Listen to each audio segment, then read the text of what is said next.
All right, so today we got a Samsung top loader washer.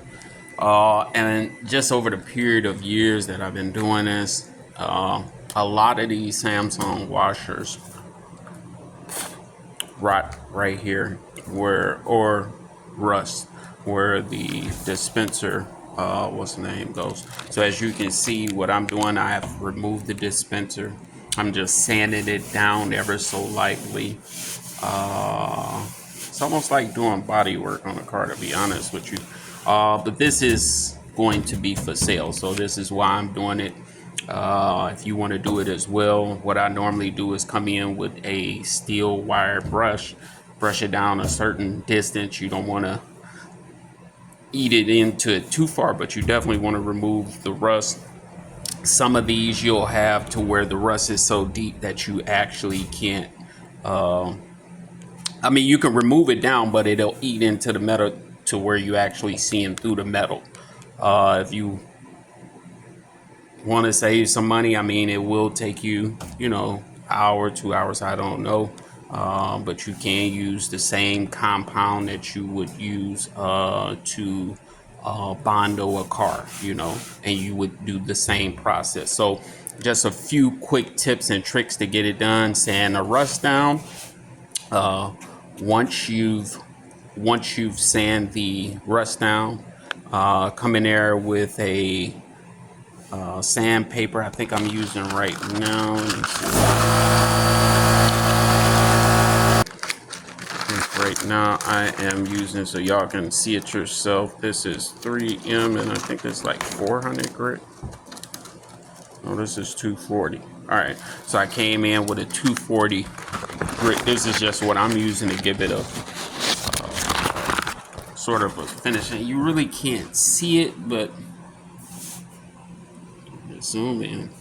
All right, so as you can see, is you want the sand to basically what you want is you want the paint to kind of go flush with the steel. All right, so almost it's let me get this damn word out. It's a transition, but you don't want to be able to see the transition, if that makes any sense.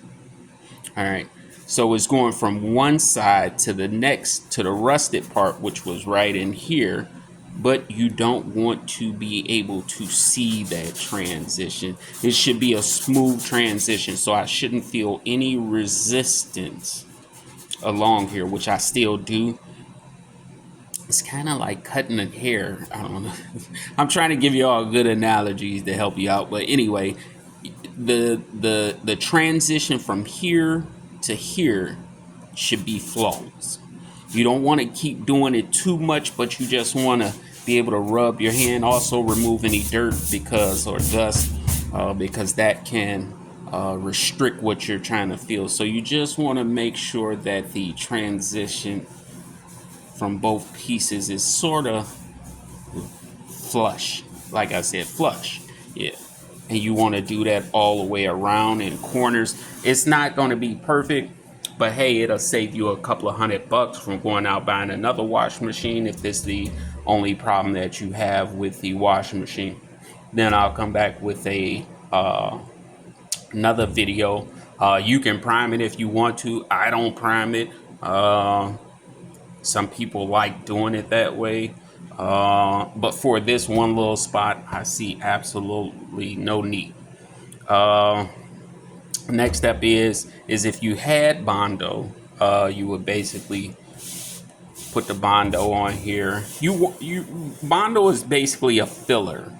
So as you can see right there, you see all of those little, I don't know if I can get a good camera. All right, those little holes, but on some spots that you're going to be sanding, you're going to have holes in there because of the rust, and the rust has eaten all the way through. So you want to use the Bondo just to fill it.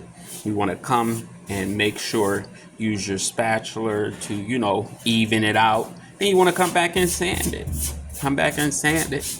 And you want it basically to be the same weight. flush. You know what I mean? And if you still got gaps and holes in your Bondo, come back and refill it again, then sand it down, and now you a body mechanic, auto collision repair mechanic. I'll come back with the next video to show you guys how to finish it up if you have one of these Samsung, or even if you have any other washing machine that's doing this.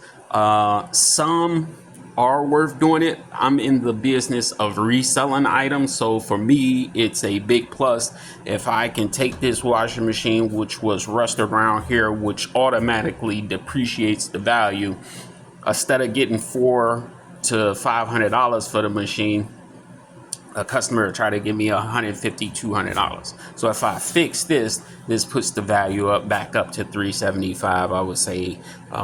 So a few minutes of work is well worth it. The overall body is not, you know what I mean? It's not bad. You got a little spot right there that I'll hit. I'll take a piece of sandpaper and go in there. And this is for your do-it-yourself selfers, people who, you know, believe in stretching a dollar.